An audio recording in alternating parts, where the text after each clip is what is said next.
All right, welcome back to Quiet in the Halls, episode 5. In the last episode, I talked to Miles Amin, who is an ex-San Marino Olympic medalist. It was a very good conversation, talked a lot about his entrepreneurial skills. So if you haven't already, please listen to it. But today, I have a new guest, Mr. Mach. Some call him Coach Mac, depending on how you know him.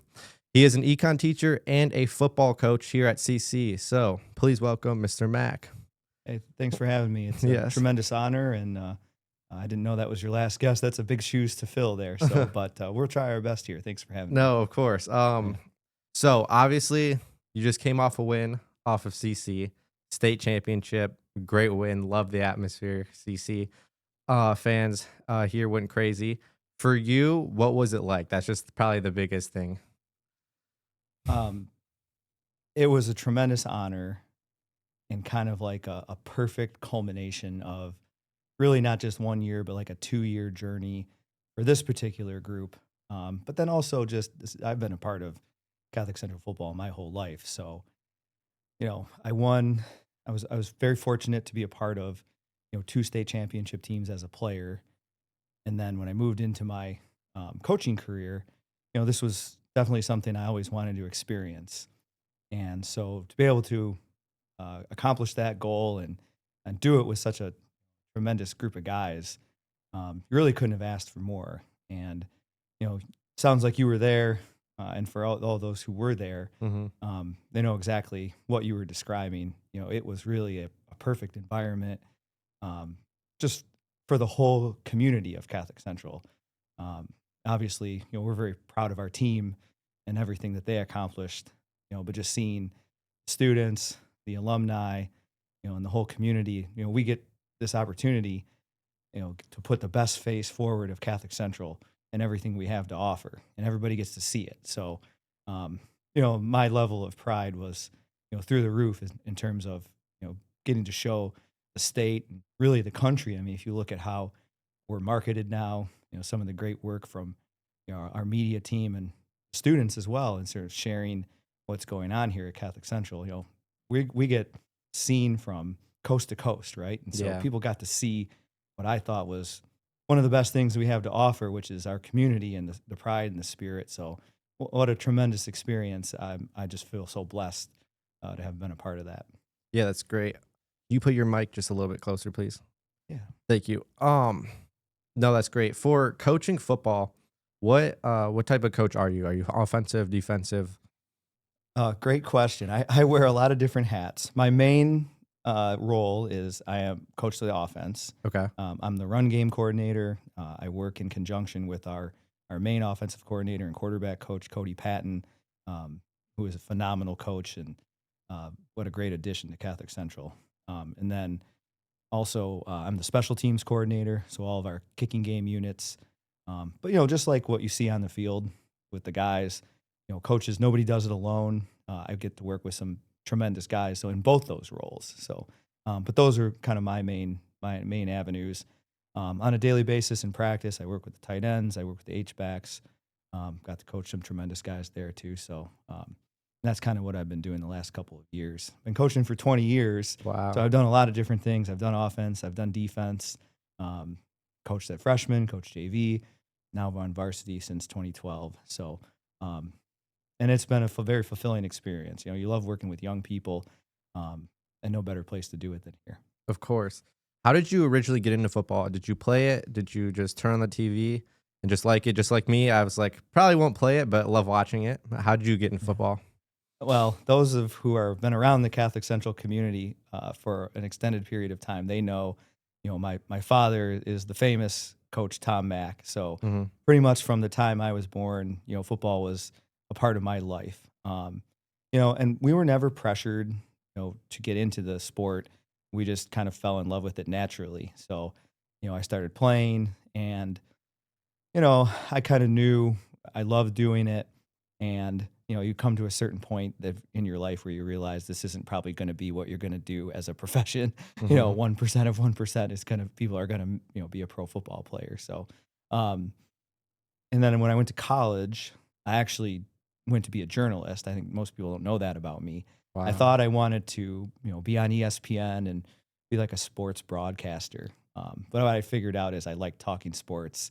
I didn't necessarily like journalism and media, which is um, quite an interesting field these days. So I think stuff like this is podcasting is making it, bringing it back and making it so much better. Um, so I'm grateful for that. Um, and then probably about my sophomore year of college, I kind of felt like something was missing. And at that point, I made the determination that I needed to find my way back to the sport, not necessarily because of the game part of it, but it just gives you so much more, right? Gives you community and gives you foundation and structure, gives you purpose. Very fulfilling. I watched my dad's career and um, things that got me. I mean, obviously, when you're a kid, you love watching the games and the wins and the championships and all that kind of stuff. But when I was in high school, I used to get all these people would come up to me and my brother, and they would tell stories about the impact that my dad had on them. And that was something that always stuck with me, that this was a profession that you can really help people. Mhm. And so, like, I tell my students today, um, here and now, I tell them all the time, there's not a day that I wake up where I don't feel like I have purpose.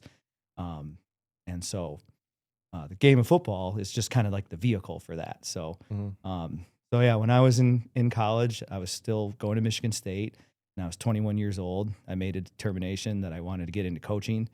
Um, so I asked for the opportunity to do that. So I was traveling back and forth from East Lansing as I finished up my studies there, and then when I was done there, I was able to eventually get hired here at Catholic Central. Started in fall 2009. So I've been coaching since 2006. So it's been quite a ride, a lot of fun. So Yeah. You said you wanted to do journalism. yeah, What was the path now from journalism to econ? Like, how'd you become an econ teacher from that? yeah.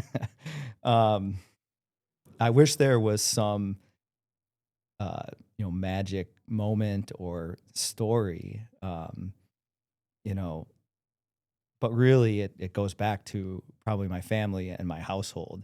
Maybe not necessarily economics itself, Okay. but business education, finance education, you know, that was, probably maybe an unknown side of what went on in the Mac household when I was young was something my dad was always into was investing and the world of finance. And I think a little bit had to do with, providing for our family. My mom was a stay at home mom and working at Catholic Central, not to pull the curtain back too much, but um, being a Catholic school teacher back in those times was not the most lucrative profession. It was Mhm. it was a vocation as it still is now.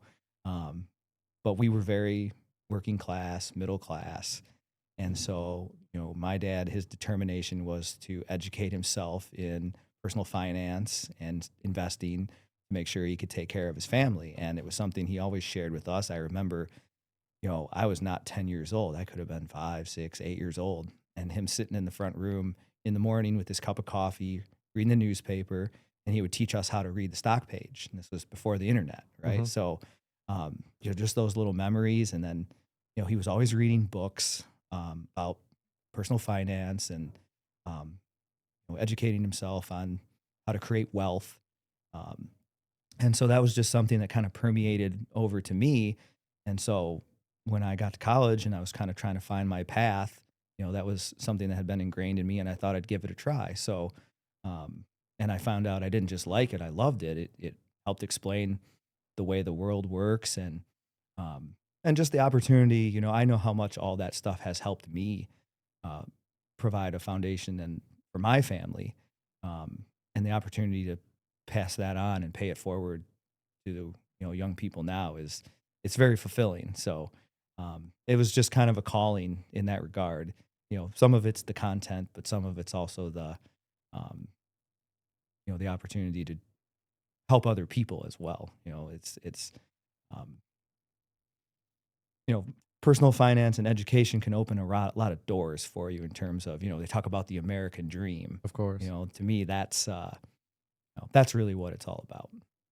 Well, you said that, you became a football coach in 2006. Were you also teaching economics during that time? And that was before you went to Catholic Central, correct? Yeah, so I was still a student at Michigan State. I was Oh, okay. studying economics.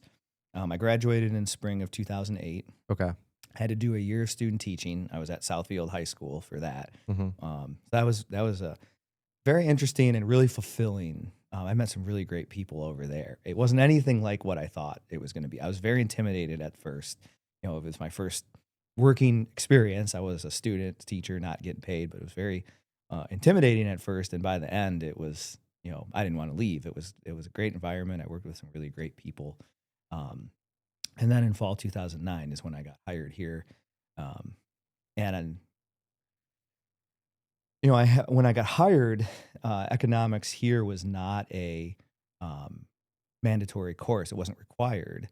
And so my second year is when the state of Michigan implemented its new requirement that every student had to take uh, a semester of econ. So that was one of the tasks I was given when I was hired, was to take the elective courses that we had previously, which we offered microeconomics in one semester and macroeconomics in the other semester, and take those two and kind of guide an evolution of that into what we do now. So that's been 17 years in the progress, and there's definitely some things that I'm glad that we do differently now. So, Yeah. but I hope it's a meaningful experience, and we're always trying to get better. Do you think teaching football and teaching in the school has helped you become a better teacher overall? I mean, without a doubt, right?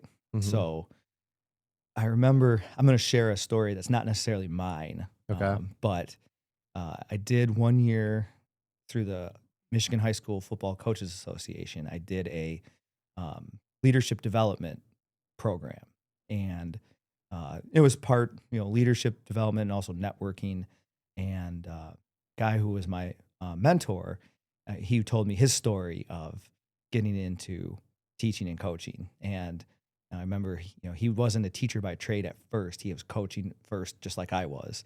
Mhm. And he told me about his first day as a teacher. He came home and to his wife, and he was so excited. And he said, teaching is just like coaching. And um, I would share the same sentiment here, right? That while you're in a different arena and maybe it requires different strategies and different tact, than you can use on the field. You can be a little more aggressive and Yeah. verbal and things like that. But at the end of the day, you're developing people, Mhm. so they definitely inform one another without a doubt. And um, I actually think being a teacher enhances your ability to be a great coach and vice versa, right? Just, having those daily interactions and seeing who it is that you're coaching, what they're like in everyday life. You're not just seeing them on the practice field. You're not just seeing them in helmet and shoulder pads. Right. Um, it makes it all, I think, way more meaningful. Um, just the whole process of it all. Yeah. Okay. Yeah. That's wonderful. Do you think that for your faith life, is it typically when you won the state championship and you said your pride was at an excessive level and that's a great thing. But do you ever think that like how do you limit like the pride aspect in your faith life? So it's kind of funny you say that because, something that I find myself thinking about a lot as a coach Mhm. is that for all of us, coaches, players, everyone who experiences success, sometimes dealing with success is harder than dealing with failure.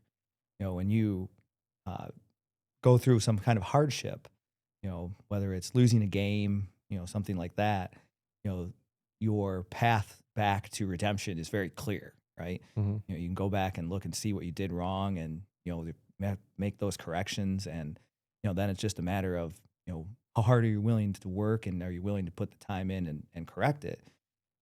Dealing with success is a lot more challenging, right? And it feels good, to have people tell you great job and pat you on the back and makes you feel like you've arrived. And in a lot of the cases you haven't. Mhm. And especially when you're, dealing with younger people, but even if you're talking about someone like me who is older, right? Yeah. We're all susceptible to kind of falling into that trap. And that is where your faith can be very powerful in reminding you, to be humble. And, something kind of big picture that I always kind of try to remind myself is through my whole life, um, God has kind of always had a better plan for me Hmm. than I had for myself. So think about my life course and my life trajectory and how many things I have to be thankful for. Um, Not to get too long winded into this, but I got to tell a little bit about myself in Of order course, for take that as much time. to make sense. Like I was an adopted child, right? So at 6 months old, I was adopted by my family. And that was kind of like a turning point where I think, I could have ended up anywhere in the world, but this was his plan for me to be here with these people and live this life. And it's a beautiful life. And I'm, so grateful for it. So kind of reminding myself that, this isn't just me or even the people around me. There's something greater at work. Um, it keeps you very grounded. And, then I think about, going to college and, I picked a different path and then God brought me back, right, to Hmm. this place. And he knew, it was kind of interesting. We had mass today and Father Fulton brought up that quote that he's used a number of different times, right? That, you were made for Catholic Central and Catholic Central was made for you. I'm paraphrasing. I can't say it as good as he does, but um, I think the spirit of that is right on target. In terms of, his plan is always kind of better, and through my whole life, I felt like the sport of football has been a vehicle to bring my family closer. Uh, it's just been a shared experience. Like I still remember, this is kind of a cheesy story, but I still Yeah. remember as a player, like winning the state championship and for the first time. And I remember the hug that my mom gave me after the game. And like it was just so genuine and so pure. Like we had all kind of done that journey together, and I think that was something that he stuck in my head on purpose, as a reminder of, this is all of us all the time. And um, so I think your faith is a really powerful vehicle, for humility and keeping you on track, and um, that's very valuable, right? Because at the end of the day, we're all very human sometimes, and we can have excessive pride, and especially after such a great accomplishment that takes a lot of work, and I think everybody should be really proud of it, right? But Hmm. there's a middle ground and a balance that you can strike, and be proud without being overdoing it or whatever. Of Yeah. course. I can share the same mindset. I'm also adopted too. Oh, I didn't know that. Yeah, I'm Okay. adopted from Guatemala. God bless you. So, yeah, Yeah. I kind of share the same mindset of like, this is exactly where I was supposed to end up and with my family, and very, very thankful. For econ specifically, has like, for you talked about the financial stuff and how your dad was showing you how to track like the stock market with stock sheets back in the olden days. Now you can just go on AI. But has it like like changed your view on like the way you teach your class specifically? Which part? Just like the aspect of like, okay, so this the book says this way, but in my personal life, I've noticed it goes more this way, and so has other people. So I'm going to teach it like this. I see.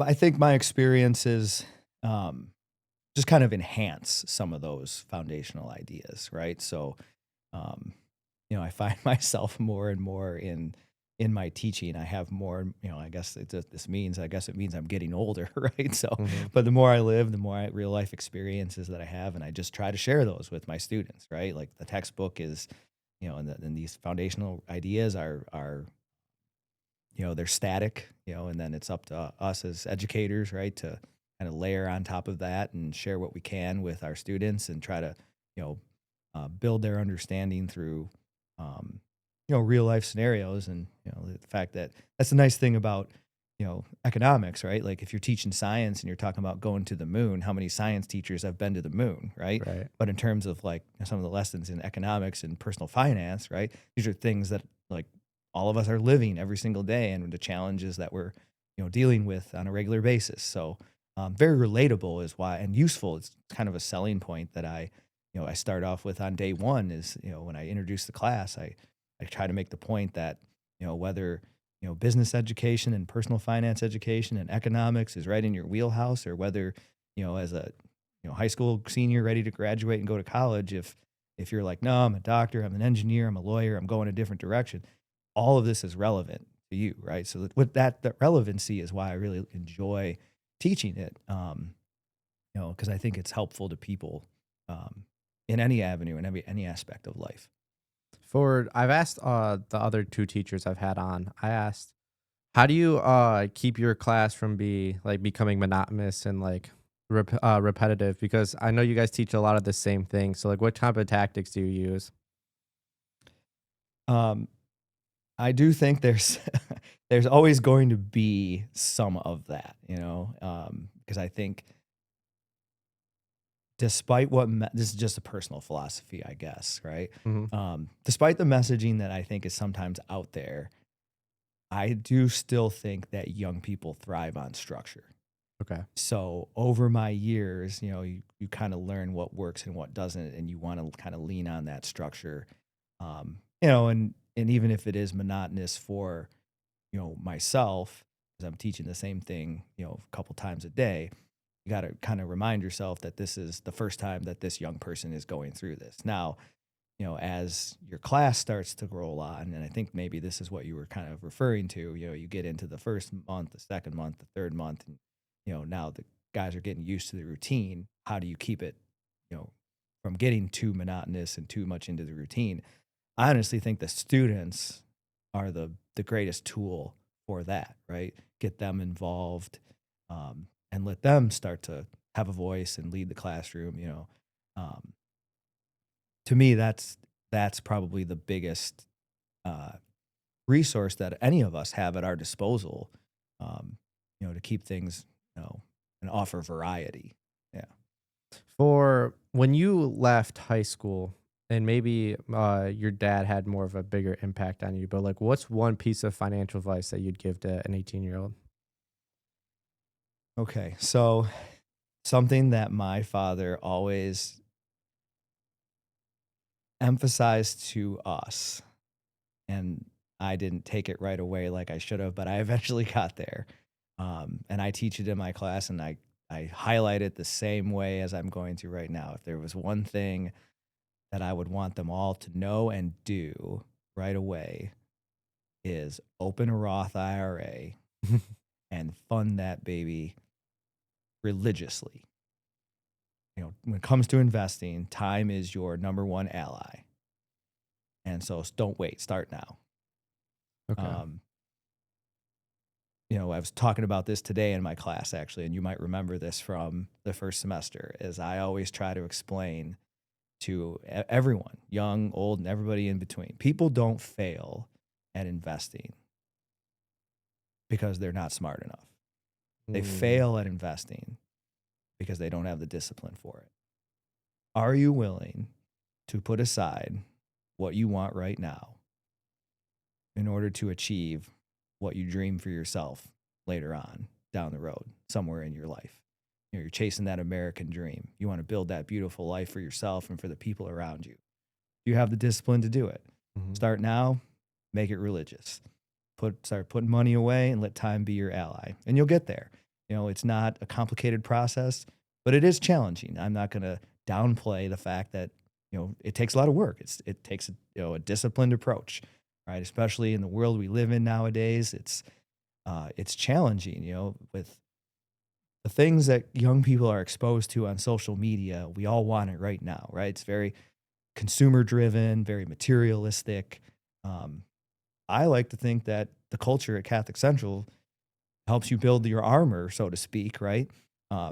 For self discipline, and that can apply here too. So um, we just try to teach the lessons and preach the culture, and then hopefully that message drives home and people do it, right? So and hopefully they start a little sooner than I Yeah, no, did. I was just wondering because I had to ask you because Yeah, one, it's a great question. I'm graduating and a couple other of my friends are, and you're an economic teacher, so I thought I'd ask.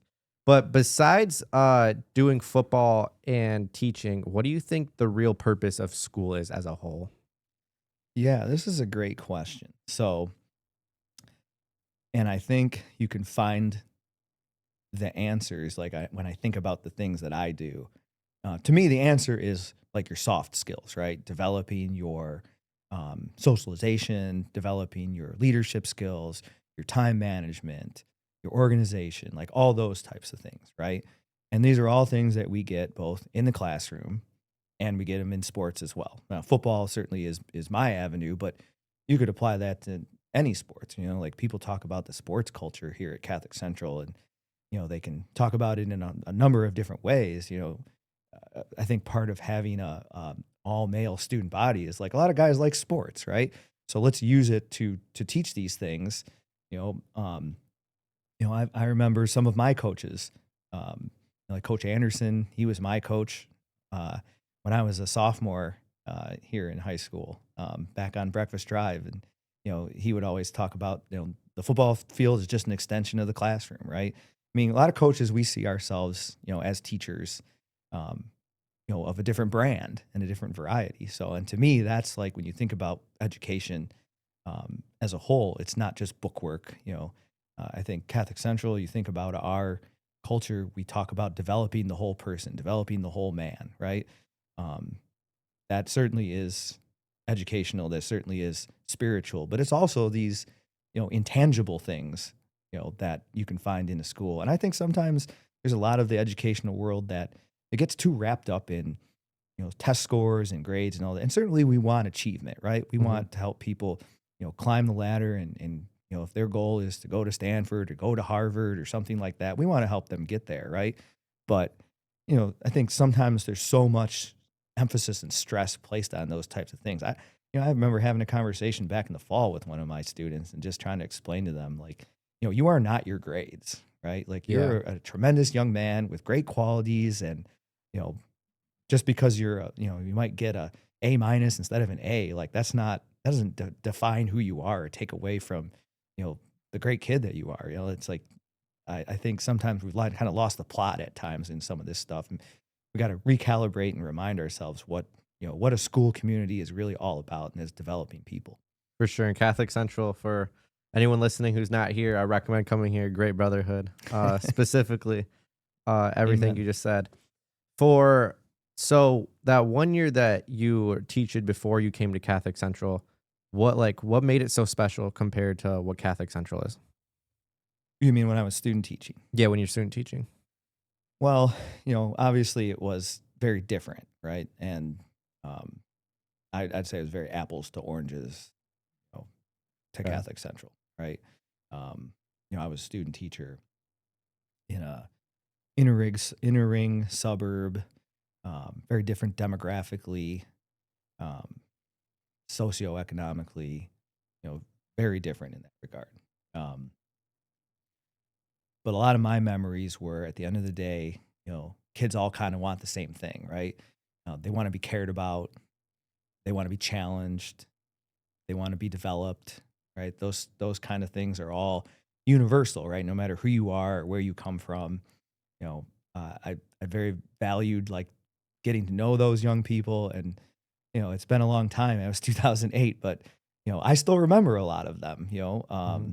It was a co-ed classroom that was very different, and some of the challenges that these young people were bringing every single day with them to school.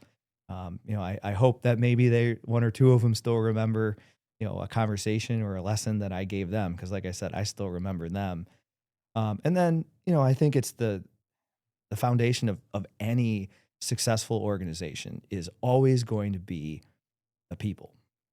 And that's like I worked with and in the same hallway with, some of the teachers that were also the football coaches there. And, they were great men and great mentors for people that desperately needed them at that time. 2008 was a pretty tough time in our country. I know a lot of our students here don't remember it because they were being born, right? Hmm. But I was just out of college, and they were telling everybody how great the economy was going to be. We were a little disheveled as a nation at the time because of 9/11 had happened, and we were going through the war on terror. We were still very much in the thick of all that, and so there was a lot of high tensions. And then, but there was still a lot of optimism. And coming out of college, everybody was kind of saying like, great economy, bright future. you know, and a lot of positivity, in the long term outlook for somebody like me entering the workforce and thinking about starting a life.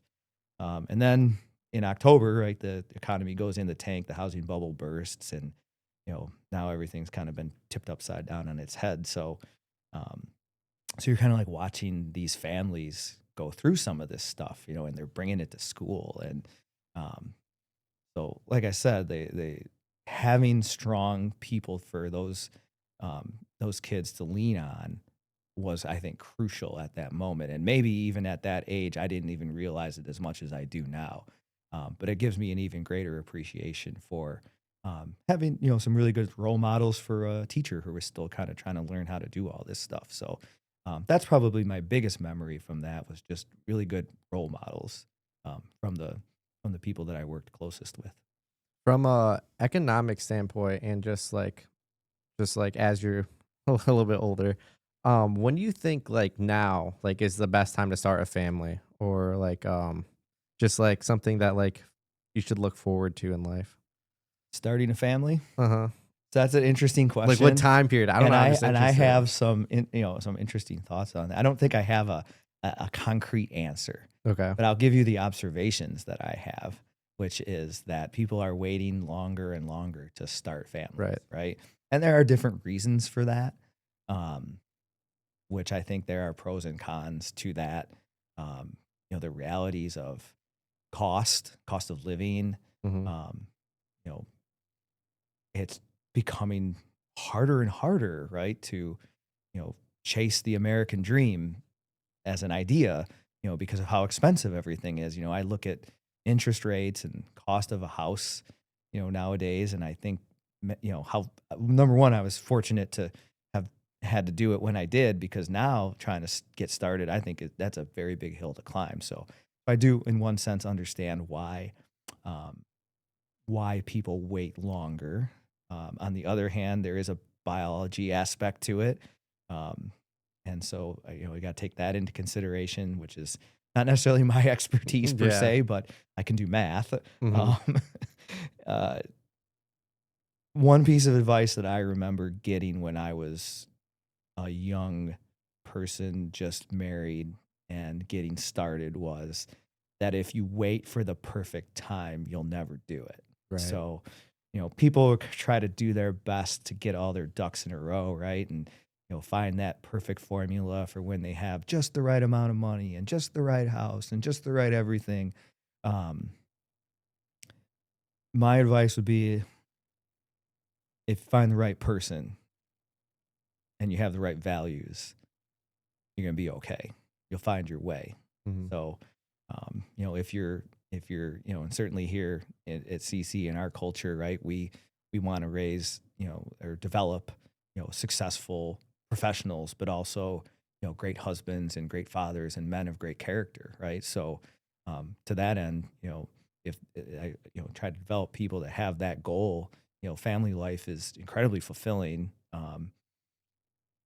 You know, in terms of a perfect plan and the time is right, like just go for it, right? Like, Yeah. be responsible, um, lean into your Catholic faith and, you know, do it in the right order. But, Yeah. you know, um, like I said, if you're looking for the perfect time, you're going to be waiting a long time, right? So sometimes you just got to have faith in God and everything will work out.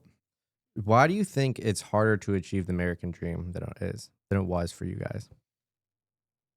That's a tough question. And I think there's more than one answer to that. Um, you know, I would maybe start with like, how do we define the American dream? Right. Like, how we define it here in 2026 has changed a lot. Um, What was the American dream for you growing up? For like, what was the common American dream? well, I don't know that I had a super defined picture, but I knew there were a couple things that I were like kind of like non-negotiables to me, right? And they all kind of come back to one central thing, which is family life was always going to be really important to me. Like Um, like as a football coach, people have asked me in the past, they've said, you know, did you ever want to coach in college or anything like that? And, like my dad, he's made all sorts of connections, right? And so he could have connected me with someone, and then from there, it would be up to me to kind of, you know, take it from there and chart my own path, right? But it was never anything I was interested in because I just know the lifestyle in that level of the profession is wild. Whereas whatever my professional life was going to look like, I knew I wanted my personal life to involve structure of family. Like for example, like being home for dinner every night. Some things like that were really important to me. I didn't want to be on an airplane all the time. I didn't want a job like that. So for me, like the American dream would definitely start with that. I think how it's changed a lot is like our culture is very loud, in your face. It's one-upmanship all the time. Um, I'm just gonna borrow some some young people terms, right? Like it's done for clout and Yeah. all that kind of stuff, and I feel like we're missing the mark. And I think, sadly, I can't emphasize this enough that it's very sad and tragic if you look at the challenges that we have in society amongst young people, especially with like mental health. Mhm. You know, I can't help but think that some of that, not all of that, and this is not my expertise per se, but just observational, working with young people and so forth. Um, we got to kind of find our way back to our foundational ideas. That includes family, that includes faith, Mhm. right? Find some, we talked about humility earlier. Like, a humble life is a great life, right? Mhm. Whereas, people are chasing some of these material things and calling that the American dream, and then they wonder why they're never happy, Right. So, um, people matter most. That is something that I have found myself saying more and more in my adult life as time has gone on. It's not what you're doing, but who you're doing it with is really, really important. Um, no matter who you are or where you're at, whatever your version of the American dream might look like. I like that answer. What separates a championship team from a talented team that never wins? Oh boy. Kind of like the same answer. Yeah. It comes back to people, you know. Okay. Um,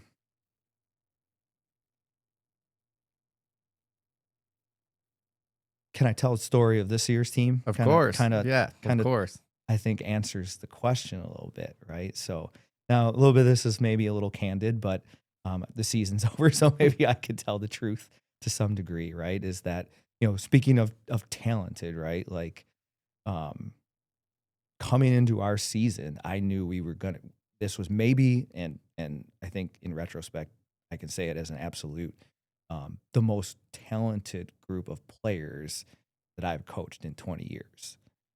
And I think some of the records kind of back that up.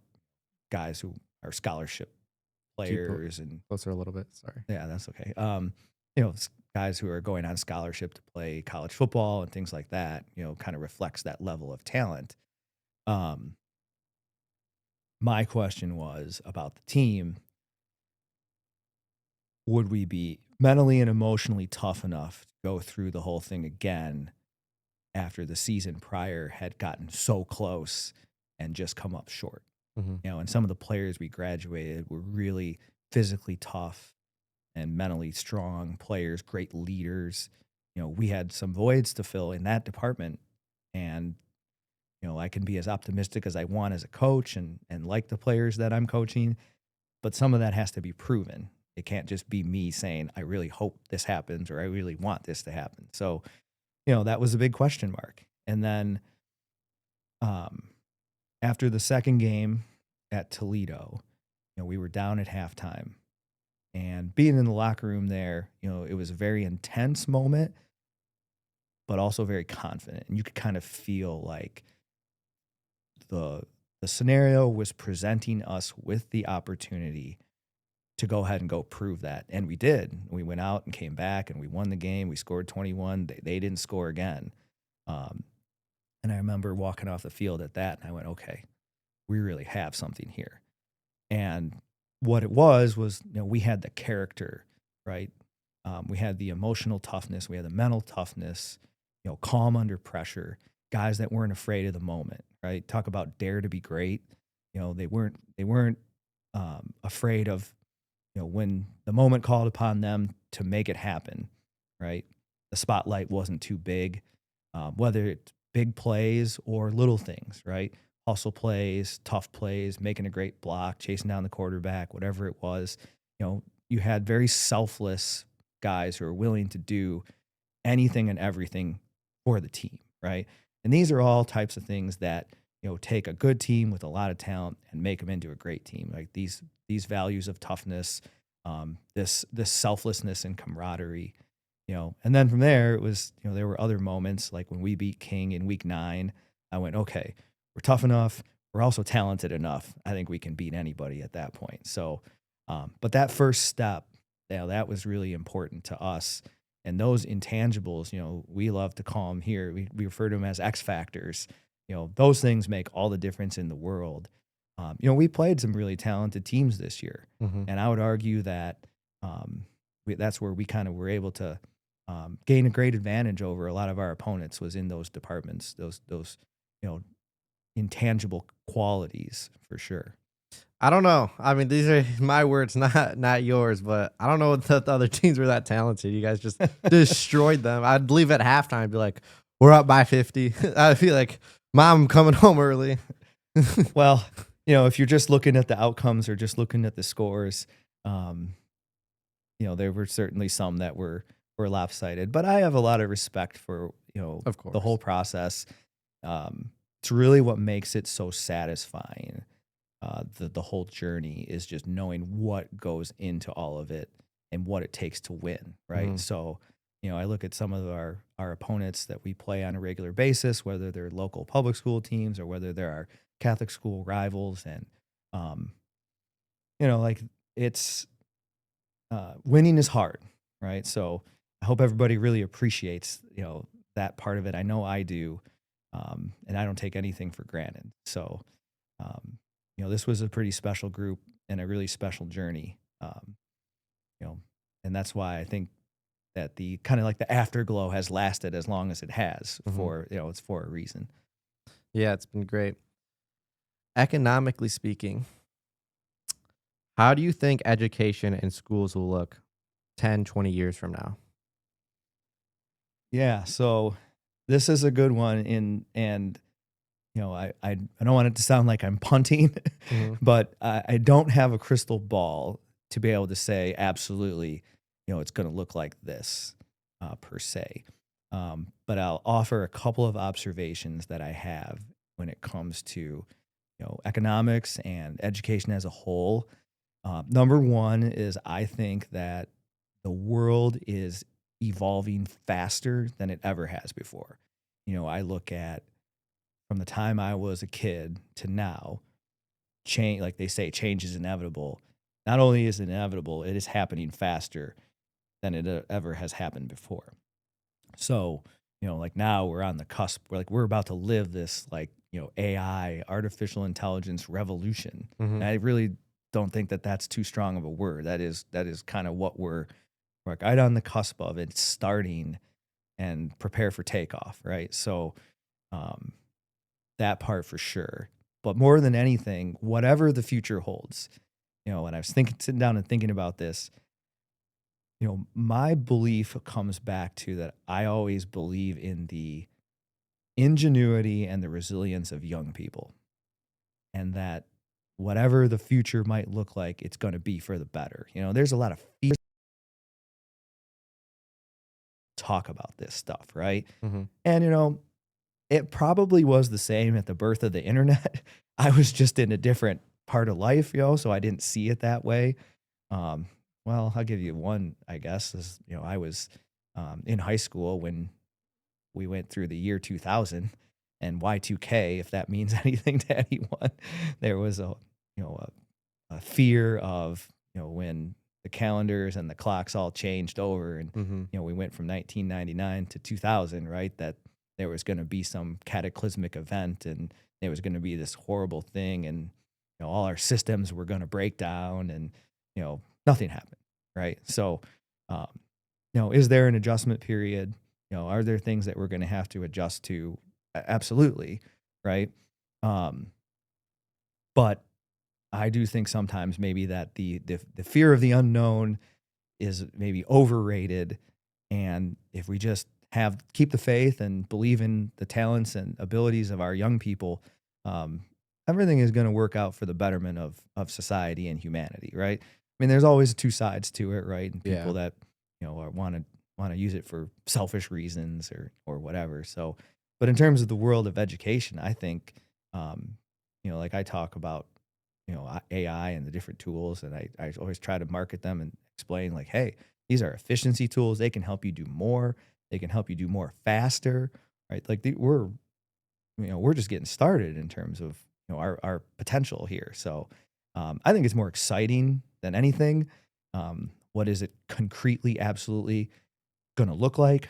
I don't have that answer, but I Right. can say that it's exciting, and I think that the best is yet to come. What's your like official view on AI? What do you like it? Do you not like it? I like it. I do. Mm-hmm. I think you just have to be willing to adjust, right? There are some things that now, like especially as a teacher, you're not gonna be able to do it the way that you used to do it before, um, because of this technology, right? So, and as long as you're willing to accept that and move forward, you'll be okay. Um, and I think that's a process. Um, I know not everybody is going to embrace that with open arms, um, but I do think that as time plays out, I think it'll be a good thing. But one thing that I always stress, especially to my younger students, is I always try to remind them, like, think of it like this: who's the robot? Are you telling it what you want out of it? It being, the model, Mm-hmm. or is it doing all the thinking for you? Right? Because at the end of the day, the goal is still, as a person, you want to develop yourself, and have elite talent and elite skills, Mm-hmm. right? And be a top tier thinker, right? So if you just take the path of lesser resistance and let the model do all the thinking and coming to all the conclusions for you, you're kind of missing the opportunity here.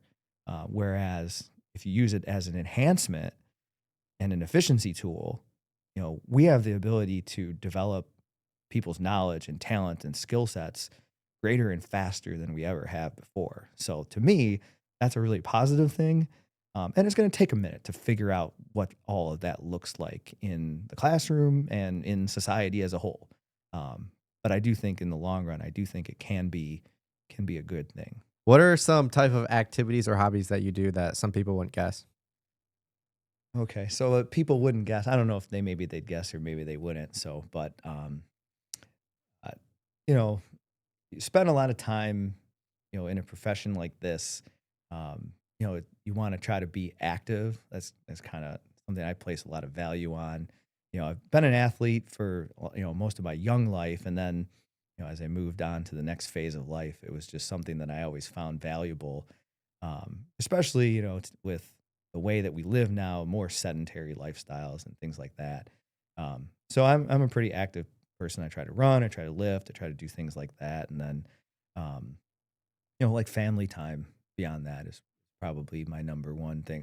I'll share this one with you. I guess is Mm-hmm. um, something that we like to do in my house is we'll all watch Jeopardy together, No, that's fun. and I I'm gonna say this, like, I think that maybe sometimes, because you're a football coach, people think that, you know, they judge your intelligence because of it. Mm-hmm. Um, I will smoke you in Jeopardy if you get the chance. I'm the master, so That's fun. of random trivia and things of that nature. So yeah, don't give me like 16th century your English lit or something like that. But um, no, I enjoy the mental part of it sometimes. Yeah, so just a little. That's good for my kids. They like that kind of stuff. So and then we can all hang out and have a laugh together. If you could give one piece of advice to students who want to succeed in both money and life, what would it be and why? Uh, I th- you know I think it all kind of permeates back to the same thing, which is um, really, I'll say it in two parts. You know, it all comes centers in discipline. Mm-hmm. You know, can you live disciplined lifestyle? It's very rooted in something I mentioned before, right? Like, are you willing to put off what you want right now, um, for what you want later on, right? So, we'll reference something here that happened at Catholic Central a year or two ago, right? Nick Saban came and visited. So, like as a football coach, Nick Saban is, he's at the top of the profession all time, and somebody that, we can all learn a lot from, right? Like, he's a great, You put it just a little closer.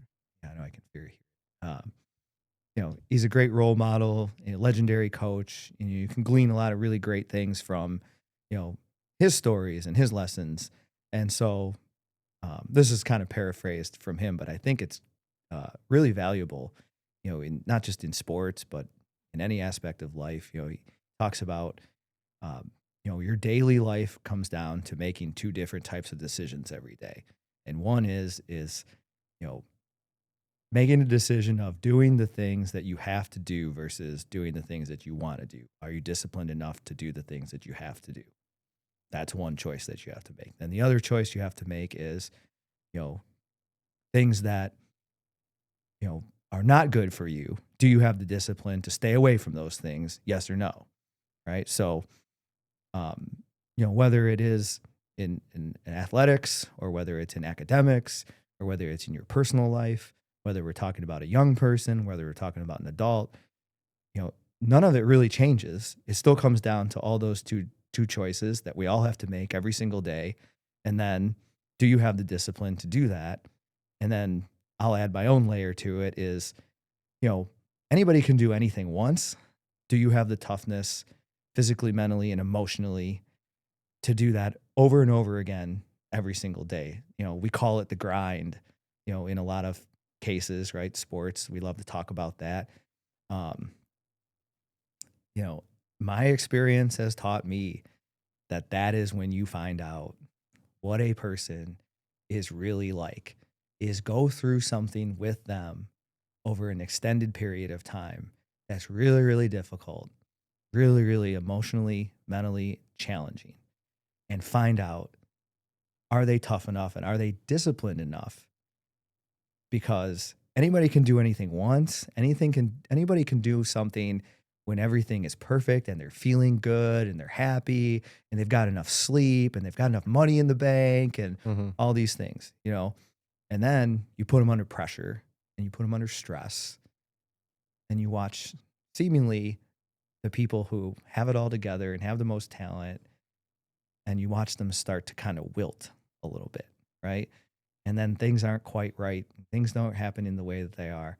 You know, discipline and toughness are undefeated. So, whatever you can do in your life to develop those qualities, if your goal is to be a successful anything, Mm-hmm.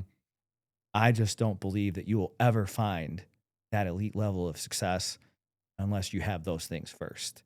So, and that doesn't have to just be in helmet and shoulder pads. Like if you want to be a great surgeon or you want to be a great, financial analyst or whatever, right? There are going to be some hard days where, you know, something doesn't quite go right, or maybe something in your personal life is hanging over your head, or, your boss is giving you a hard time and you're thinking, well, I'm doing everything in my power and this person's still not happy, but I'm trying to climb the ladder of success and, what's the problem here? Well, you can hang your head and feel bad for yourself and pout and, go to your friends and, cry about it or whatever, or you can, dig in, and lean on your self-discipline and lean on your toughness and get through it. That is, it's part of the human experience is we're all going to go through those things. It's not a matter of if, it's a matter of when it's going to happen and are you going to be prepared for it when that time comes. Now, the great thing about it is if the first time life knocks you down, you're going to get another chance. right? But, you know, what if those chances are all going to look the same, if they're all going to be equivalent to one another? There's no guarantees of that, right? So the sooner that you develop these talents and skills of discipline and toughness, right?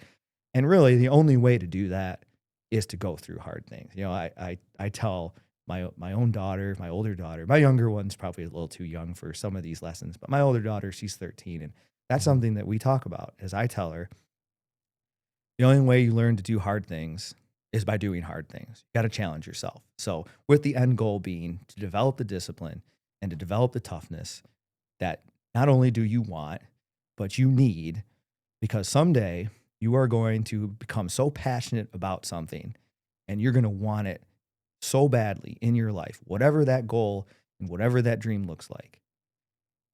And it would be a shame if you didn't have the necessary tools in your toolbox to go achieve that at the moment that it presents itself. You know, and the tools that you need above all else, you're going to need that discipline and you're going to need that toughness, because those are the types of people that are successful in any arena. I love that profound wisdom, Mr. Mac. Thank you for joining me on this podcast and in this Hey, episode. this was a pleasure. I love sharing some of these ideas. I hope that we got something out of this, and I think we did, for it was sure. a great honor. I really appreciate Thank you. it. Thank you. That was an hour. No kidding. That flew by. Yeah, it does. When you're podcasting, it truly does. Sometimes That was awesome. they'll be like, Mitchell, we gotta wrap it up. I was like, oh, trying to get through half my question. Oh, man. No, but thank That you was again. great. Thank you so much. Of course. I appreciate really it. wanna I hear what you hope said. that worked for what you want. I know we